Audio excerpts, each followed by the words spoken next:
What is inspiration? क्या कभी आपके साथ ऐसा हुआ है कि आपने कोई बुक पढ़ी, किसी इंसान की स्टोरी सुनी या कोई वीडियो देखी और आपके अंदर से एक फीलिंग आई, आपने कनेक्टेड फील किया, आपने ये सोचा कि मैं भी ये चीज कर सकता हूँ और आज ही से मैं इस चीज पे काम करना स्टार्ट करूंगा, और फिर नेक्स्ट दिन वो जो फीलिंग थी वो चली जाती है, आप फिर से वही पुराने रूटीन, पुराने पैटर्न में वापस चले जाते हो और आप ये सोचते हो कि काश जो मैंने फील किया था उस पर्टिकुलर बुक को पढ़ के, वीडियो को देख के या फिर स्टोरी सुन के, वो परमानेंट हो जाता। और यही प्रॉब्लम है, आपने इंस्पिरेशन को एक परमानेंट फीलिंग समझ लिया है, जबकि वो एक्चुअली कुछ और है। Inspiration opens the door but action walks you through it. अब ज्यादातर लोग दरवाजे के आगे खड़े रहते हैं और सोचते रहते हैं, वो ये एक्शन नहीं लेते कि वो उसके अंदर जाएं। आज हम इंस्पिरेशन को कुछ अलग तरीके से समझेंगे, एक स्पार्क की तरह। और स्पार्क का काम एनर्जी स्टोर करना नहीं होता, उसका काम आग लगाना होता है। हमने इंस्पिरेशन को एक फ्यूल समझ लिया है, जैसे पेट्रोल। अब जब तक वो रहता है तब तक गाड़ी चलती रहेगी, लेकिन जैसे ही वो खत्म होगा गाड़ी रुक जाएगी और फिर हम ढूंढना स्टार्ट करते हैं नई वीडियो, नई स्टोरी और नई स्पीच।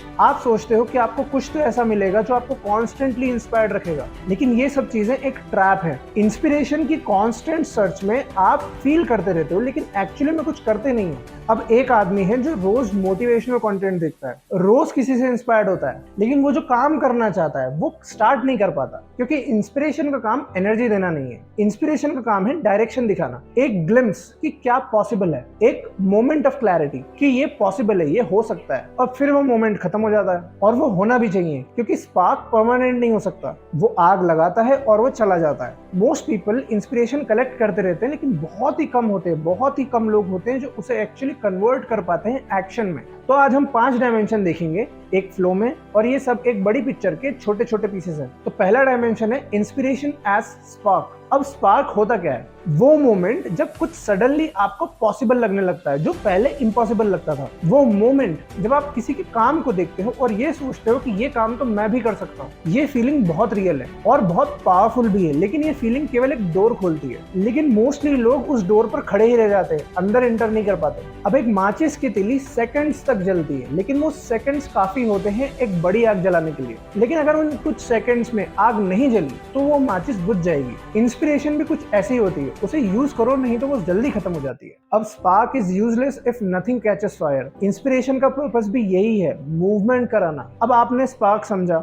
लेकिन ज्यादातर लोग इसे मोटिवेशन से कंफ्यूज कर लेते हैं। तो अब बात करते हैं दूसरे डायमेंशन की, इंस्पिरेशन और डिसिप्लिन। अब ये डिस्टिंक्शन सबसे जरूरी है। इंस्पिरेशन एक इमोशनल स्टेट है, वो आती है और वो जाती है, लेकिन डिसिप्लिन एक प्रैक्टिस है। आपको उसे रोज चूज करना होता है, आपको फीलिंग हो या ना हो। अब जो लोग सिर्फ इंस्पिरेशन का वेट करते हैं वो प्रोडक्टिव सिर्फ उन्हीं दिनों में होते हैं जब उनका मूड होता है, लेकिन जो लोग डिसिप्लिन्ड होते हैं वो चूज करते हैं प्रोडक्टिविटी, उनका मूड हो या ना हो। अब इंस्पिरेशन एक वंडरफुल स्टार्टिंग पॉइंट है, लेकिन स्टार्टिंग पॉइंट को ही आप अगर डेस्टिनेशन समझ लोगे तो ये बहुत बड़ी गलती है। अब जैसे एक राइटर है, वो किसी चीज से इंस्पायर्ड होकर एक बुक लिखना स्टार्ट करता है, लेकिन वो बुक खत्म वो तब कर पाता है जब वो डिसिप्लिन्ड हो। ऐसे ही कोई एथलीट किसी बड़े प्लेयर को देख के इंस्पायर्ड जरूर होता है, लेकिन वो डेली प्रैक्टिस और डेली डिसिप्लिन की वजह से ही कोई मैच जीतेगा। अब इंस्पिरेशन आपको फीलिंग देता है, टेम्परेरी फीलिंग देता है, जो कि स्टार्टिंग पॉइंट के लिए बहुत अच्छी है, लेकिन डिसिप्लिन आपको प्रैक्टिस करना सिखाता है, डिसिप्लिन आपको कंसिस्टेंसी सिखाता है, डिसिप्लिन आपको डेली मूवमेंट करना सिखाता है, और जर्नी को कंटिन्यू रखने में डिसिप्लिन बहुत मदद करता है। Inspiration shows you what is possible but discipline makes it real. अब इंस्पिरेशन आपको आई तो कहां से?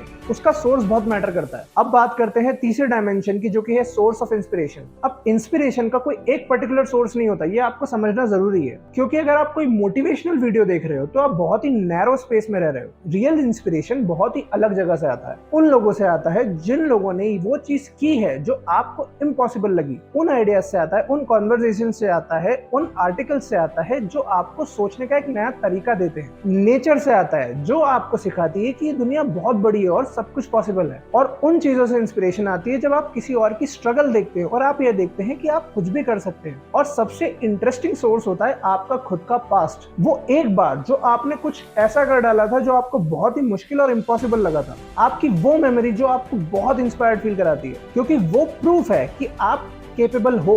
अब इंस्पिरेशन ढूंढने के लिए जरूरी नहीं है कि आप स्क्रीन देखें, कभी कभी रुक जाना, पॉज लेना और नोटिस करना बहुत इंपॉर्टेंट होता है। कभी कभी नोटिस करना ही काफी होता है। अब जरूरी नहीं है कि आपको इंस्पिरेशन किसी और इंसान में ही दिखे, किसी और चीज से ही दिखे। कभी कभी वो आपके अंदर से भी आता है, जो आपने पास्ट में किया, इम्पॉसिबल टास्क को पॉसिबल बनाया उससे। अब आपने सोर्स जान लिया, लेकिन इंस्पिरेशन आने के बाद जो चीज सबसे ज्यादा मैटर करती है वो है डायमेंशन नंबर 4, एक्शन। अब ये सबसे इंपॉर्टेंट डायमेंशन है और प्रैक्टिकली सबसे पावरफुल भी। अब जब आपको इंस्पिरेशन फील होती है तो वो विंडो बहुत ही शॉर्ट होती है। आपके ब्रेन में डोपामिन रिलीज होता है, आपको पॉसिबिलिटी बहुत ही रियल लगती है, आपको सबसे कम डर लगता है और पॉसिबल लगता है कि आप एक्शन ले सकते हो। लेकिन अगर आपने उस मोमेंट में कुछ भी छोटे से छोटा एक्शन नहीं लिया तो वो मोमेंट पास हो जाता है। तो प्रैक्टिकल रूल क्या है, जब भी आप इंस्पिरेशन फील हो, एक छोटा सा ही सही लेकिन एक कॉन्क्रीट एक्शन लो। उसी वक्त में तुरंत एक पेज लिख लो, एक फोन कॉल कर लो, एक नाम लिख लो उस इंस्पिरेशन का, जो आपके मन में प्लान आया उसकी एक लाइन लिखो, लेकिन कुछ करो।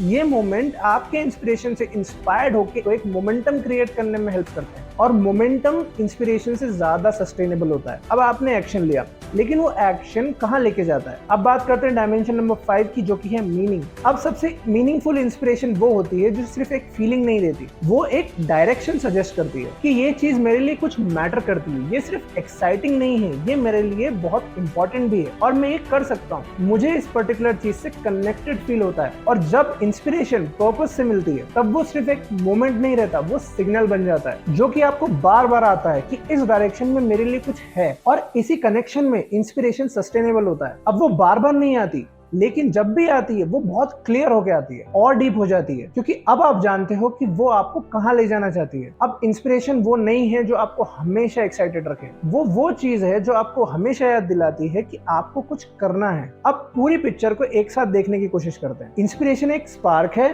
वो आपको पॉसिबिलिटीज दिखाती है। वो मोटिवेशन से अलग है क्योंकि वो फीलिंग है, फ्यूल नहीं है। वो बहुत सारी जगहों से आती है, स्क्रीन से भी, नेचर से भी और खुद से भी। और जब भी आपको इंस्पिरेशन आए उस मोमेंट में एक्शन लेना बहुत इंपॉर्टेंट है। एक छोटा सा स्टेप जो मोमेंटम क्रिएट करे, और जब वो किसी पर्पस से जुड़ जाए तब वो सिर्फ एक फीलिंग नहीं रहती, वो एक डायरेक्शन बन जाती है। अब इंस्पिरेशन को चेस मत करो, उसे रिसीव करो, उसे यूज करो। अब इंस्पिरेशन एक सिग्नल है, एक डायरेक्शन को दिखाने का। इंस्पिरेशन वो सिग्नल है कि कुछ भी पॉसिबल है। तो जब भी आज से आपको इंस्पिरेशन फील हो, एक छोटा सा एक्शन लो। उस पर्टिकुलर पल में एक फोन कॉल करो, एक लाइन लिखो या फिर कुछ आइडियाज को प्लान करो। और जब इंस्पिरेशन नहीं मिल रही हो तब डिसिप्लिन को यूज करो। और इस चीज को याद रखो कि इंस्पिरेशन हमेशा नहीं रहेगी, उसका नेचर एक जगह टिकने वाला नहीं है, वो आएगी और जाएगी, लेकिन डिसिप्लिन जो है वो हमेशा रहेगा। तो अगर आज आपको कुछ नया रियलाइज हुआ है तो इस वीडियो को उस इंसान के साथ शेयर करो जिसे ये सुनने की जरूरत है। कमेंट्स में बताओ कि आपकी जिंदगी का सबसे बड़ा इंस्पिरेशन कौन है, और सब्सक्राइब करो ऐसी और कॉन्वर्सेशंस के लिए जो सरफेस लेवल से डीप जाती है।